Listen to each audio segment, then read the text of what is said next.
Selamat datang di Kamis Misteri. Senyuman merupakan sebuah anugerah. Begitulah yang dipikirkan oleh banyak orang. Senyuman juga identik dengan rasa senang atau bahagia. Senyuman juga biasanya nampak indah dan menawan. Tapi tidak dengan yang satu ini.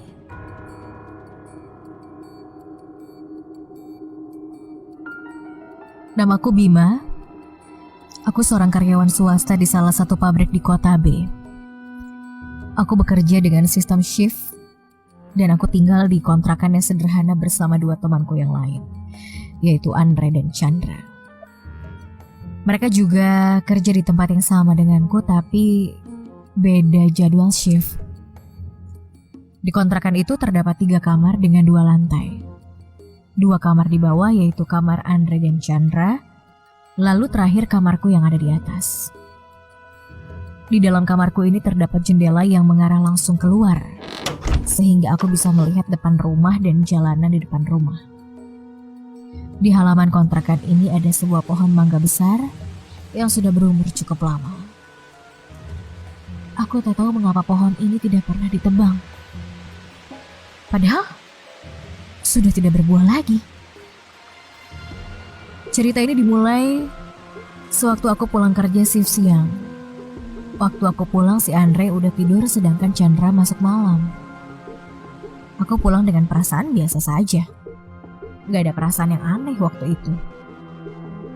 Sebelum aku naik ke atas, aku sempatkan dulu untuk minum dan cuci-cuci kaki dan juga tangan. Lalu saat aku sedang minum, terdengar suara dak dak dak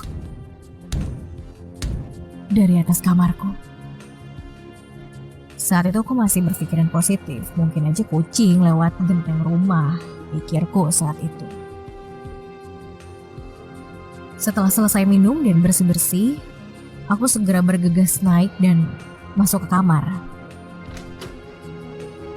Keadaan kamar gelap pada saat itu karena lampu kamar belum kunyalakan. Dan saat kunyalakan, slap! Aku sedikit terkejut karena seperti ada sesuatu yang bergerak dengan cepat keluar dari kamar melalui jendela. Aku bingung saat itu. Memastikan keadaan dulu. Padahal jendela tertutup. Walaupun gordennya terbuka tapi tetap saja mustahil ada benda yang bisa keluar. Karena udah males juga, akhirnya aku acuhkan saja dan segera ganti baju. Tapi tiba-tiba, tuk tuk tuk tuk tuk tuk, ada yang mengetuk jendela. Aku terdiam dan gak berani nengok. Mungkin bukan gak berani ya, tapi lebih ke males aja karena aku baru aja pulang kerja. Tuk tuk tuk tuk tuk, terdengar lagi suara ketukan di jendela itu. Tapi dengan jeda dan ketukan yang lebih keras dari yang pertama tadi. Aku berpikir ini bukan suara ketukan hewan atau tabrakan angin. Karena ketukannya begitu sistematis. Kalau ini manusia, rasa-rasanya makin mustahil. Karena tidak ada tempat untuk pijakan. Supaya bisa iseng mengetuk jendela kamarku. Saat itu aku masih belum berani nengok dan mulai membaca ayat-ayat suci tapi dengan terbata-bata dan badan yang menggigil.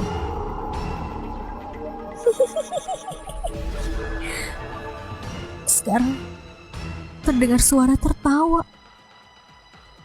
Dia seperti mengejekku dan menertawaiku dan kemudian dia ketakutan dan bacaan ayat aku yang belepotan.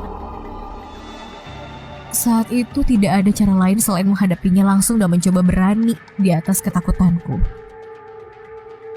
Dengan terbatalah aku menoleh ke arah jendela dengan mata yang tertutup. Keringat dingin mengucur deras di sekujur tubuhku, lalu secara perlahan aku buka mataku dan hendak. Aku buka hordingnya dan tidak ada siapa-siapa di jendela kamarku. Aku membuka jendela kamarku dan menengok keluar. Tiba-tiba aku mencium seperti bau busuk yang sangat menyengat. Hampir saja aku muntah. saat aku menutup jendela dari arah belakangku. Seperti ada yang berlari. Anginnya begitu kencang dan langkahnya terdengar sangat jelas.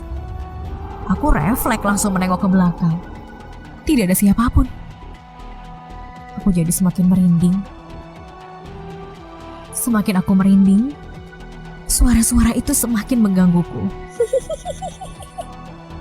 Ketika aku ingin berjalan keluar kamar, suara langkah kaki itu ada lagi.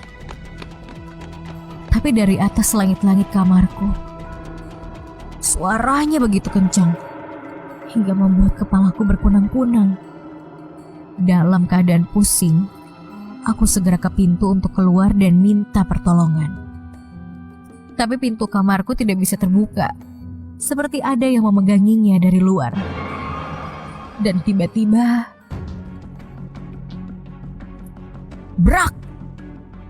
Jendela kamarku seperti ada yang membuka dengan paksa.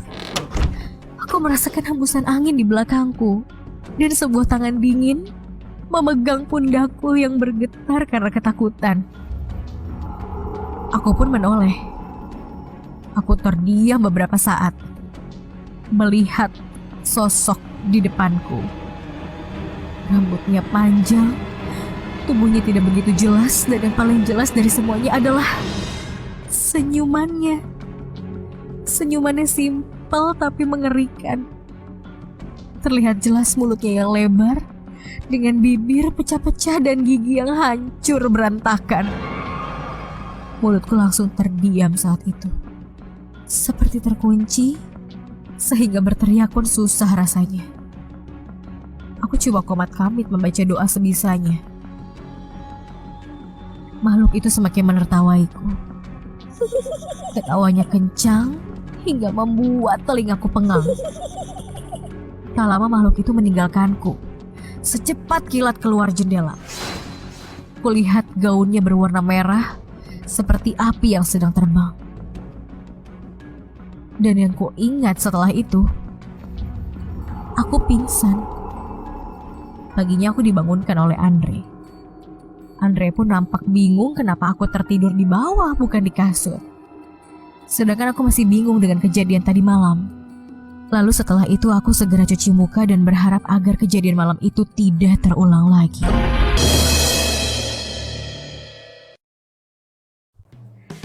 Thank you for watching. Jangan lupa like, comment, dan subscribe. Bunyikan lonceng notifikasi